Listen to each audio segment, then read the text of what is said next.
ensina-nos o professor Paulo Freire, o maior educador que o Brasil já teve. Nós vamos terminar 89 com praticamente 31 milhões de analfabetos e 8 milhões e meio de crianças em idade escolar sem escola para estudar. De quem é a culpa, professor? Olá, amigos. Salve Maria.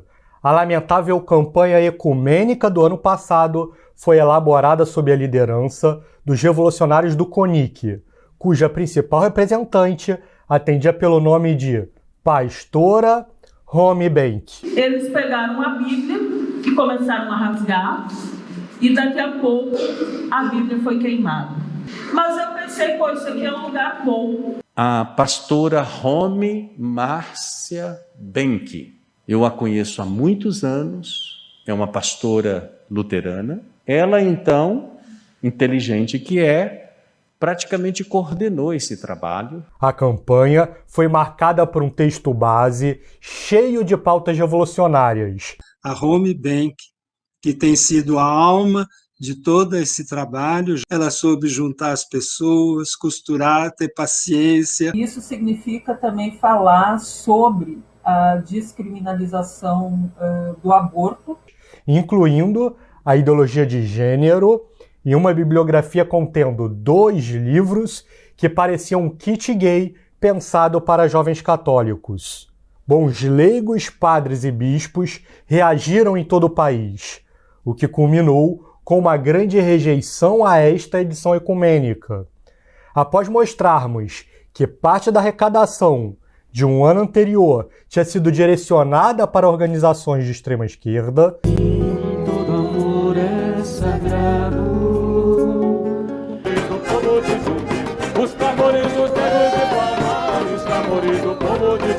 Os católicos conscientes optaram por deixar de dar o seu dinheiro para a CNBB no dia estabelecido para a coleta. 1 ano se passou e agora nós vamos contar tudo sobre a campanha da fraternidade de 2022.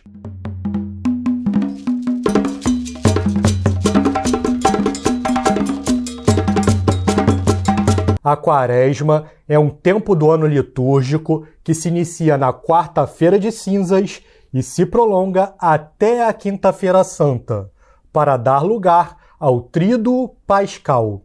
É um período no qual a Igreja nos convida ao recolhimento, arrependimento, à conversão profunda e a buscarmos uma vida na graça de um modo mais intenso.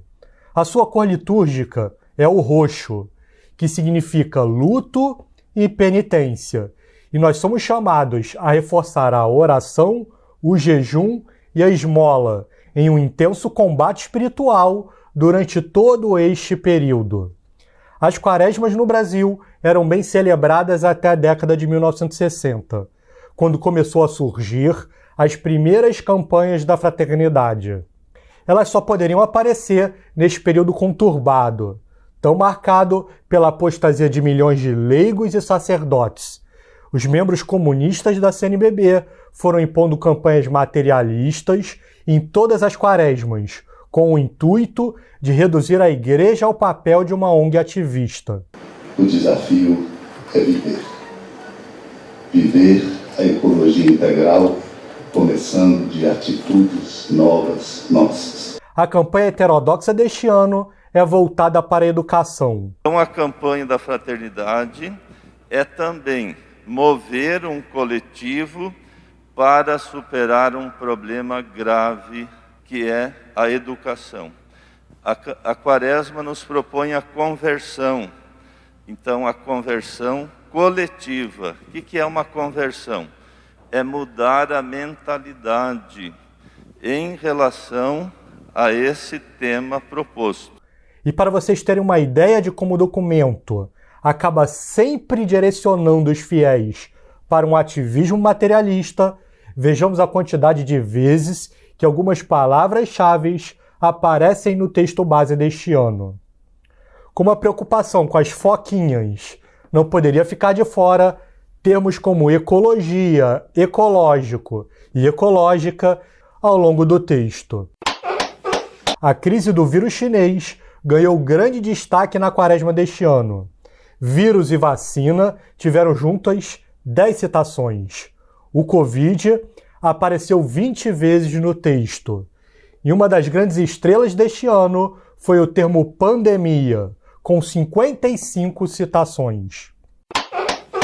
Bom, mas se estamos falando de uma campanha que ocorre no tempo da quaresma, é de se esperar que um texto produzido para os católicos esteja recheado de citações próprias para este tempo litúrgico, como, por exemplo, conversão.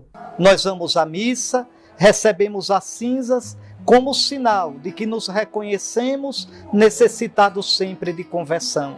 Oração. Primeira coisa, a oração. Na quaresma você aumenta a sua oração. O que você já reza, mais alguma coisa. Jejum. Esse tempo começa com a quarta-feira de cinzas, um dia de penitência, de jejum e de abstinência de carne. Penitência. Segunda coisa, penitência. E aí não enrole, é penitência na comida. E esmola. Terceira coisa, a esmola, quer dizer a caridade fraterna. Abre seu coração, abre suas mãos para ajudar quem precisa. A palavra conversão surge 9 vezes ao longo do texto, quase o mesmo valor encontrado para os termos relacionados à ecologia. Fica parecendo que salvar as foquinhas e as abóboras é tão importante para a CNBB quanto salvar a alma das pessoas. Olha, bobo! E que a conversão é completamente dispensável diante das 69 vezes que somos chamados a um infrutífero diálogo relativista.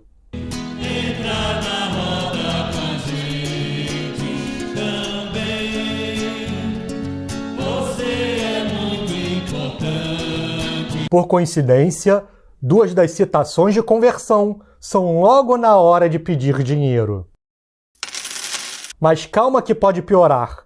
Tirando as menções para a oração da campanha da fraternidade, de Nossa Senhora Educadora e do Dia Mundial da Oração pelo Cuidado da Criação, fica restando apenas 3 citações para a palavra oração em todo o texto. Já penitência surge apenas uma vez em mais de 100 páginas. E os termos jejum e esmola estão completamente ausentes do documento. Bom, e o que achar do novo texto base, então? Acreditamos que a mobilização de bons leigos, padres e bispos acabou melhorando o documento em relação ao ano passado. Se na versão ecumênica o texto era completamente caótico, agora nós podemos ver, em alguns parágrafos, uma volta de Nossa Senhora ao texto, de São José e algumas citações de santos e textos antigos. Mas as próprias palavras-chave indicam vários parágrafos do texto base ainda contêm posições heterodoxas ou focam em uma visão materialista da quaresma. O CNBB é comunista, esquerdista, então que pena de ver essas mentalidades degenerativas, uma doença que tomou conta e se alastrou. A má qualidade é resultante de uma visão que tende a ignorar o magistério do passado e que tenta absorver heresias de todos os tipos. Assim, vamos citar alguns trechos do texto base para mostrar falhas que seriam inadmissíveis dentro da Igreja há 70 anos. A primeira parte do texto se dirige para as consequências do Covid e comenta sobre as questões materiais da pandemia, como a circulação de informações, os preconceitos com os dados do Covid e com outros grupos sociais, a democratização dos meios de comunicação e a preocupação com o meio ambiente. A primazia da salvação das almas sobre a questão material é tão deturpada que ela quase some. As igrejas fechadas e a falta do acesso aos sacramentos não são discutidos. No meio de tanta visão material, é possível encontrar apenas uma frase confusa, que remete de longe a uma necessidade de conversão. Ela fala sobre a necessidade de reconciliar o passo na caminhada com o projeto de Deus. Em seguida, o texto entra na visão da CNBB sobre educação. Os responsáveis começam a usar mais frases e termos estranhos à doutrina católica e que estão impregnados de relativismo, como a ideia de uma perspectiva humanista da educação e o foco extremo no diálogo, não na conversão do próximo. E depois seguem capítulos que mais parecem um censo escolar do que um material voltado para a Quaresma, com destaques negativas para a defesa da centralizadora e anticatólica BNCC, do entendimento da educação católica dentro do âmbito da teologia ecofeminista da libertação e do revolucionário humanismo integral. A CNBB aborda várias qualidades da educação superior, menos a principal, a formação de homens santos.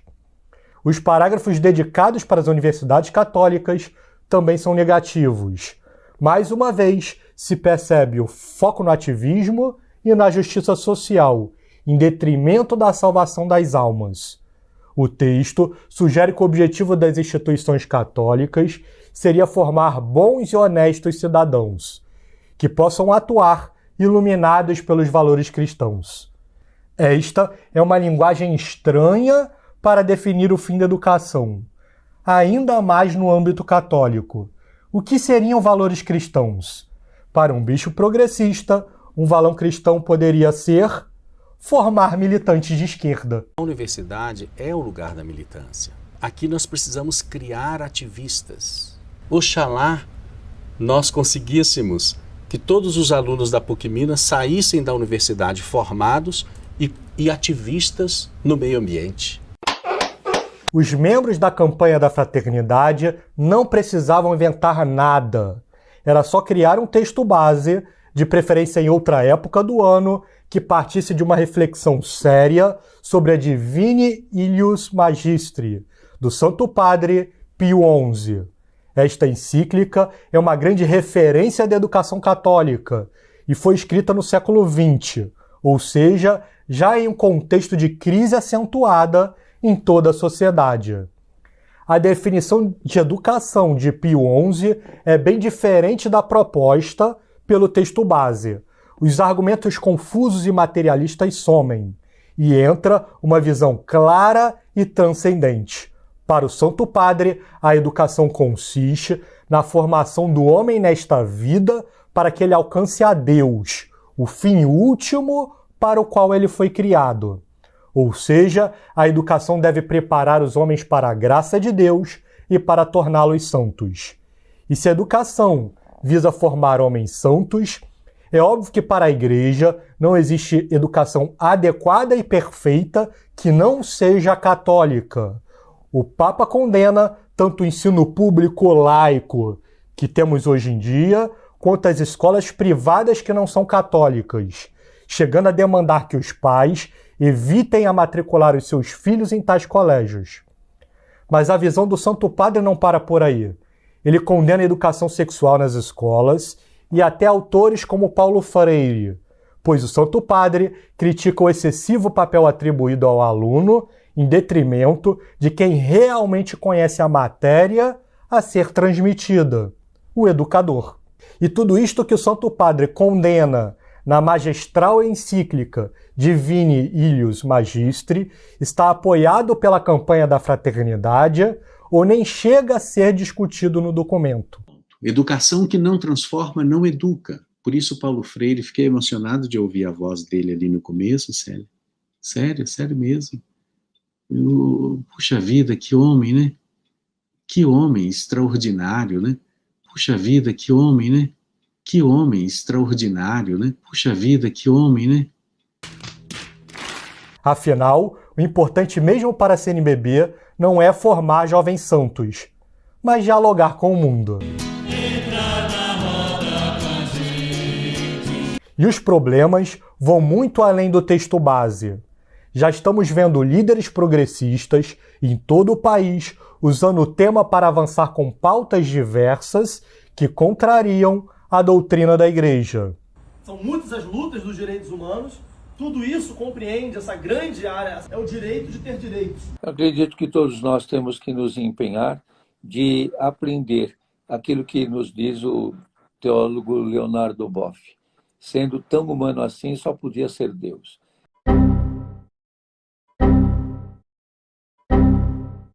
Por tudo isto, nós precisamos reagir.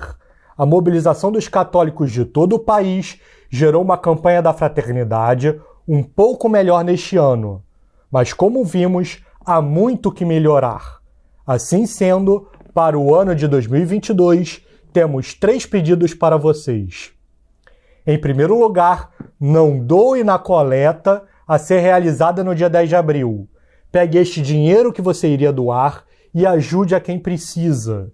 Se o seu pároco é um homem piedoso, nós sugerimos que você pegue este dinheiro e lhe entregue em mãos, em qualquer outro dia. Mas não doe para a CNBB neste dia 10 de abril. Precisamos continuar afirmando a necessidade de se alinhar à campanha com o espírito da Quaresma e com a doutrina da Igreja, ou então extinguir de vez as campanhas da fraternidade. Em segundo, difunda ao máximo a encíclica Divine Illius Magistri, de modo que mais fiéis saibam o que é a verdadeira educação. E por fim, peço que você compartilhe o vídeo ao máximo. Precisamos perseverar cada vez mais no apoio aos bons sacerdotes e na exposição das nossas apreensões sobre os erros que têm assolado a Igreja no Brasil. E que viva Cristo Rei!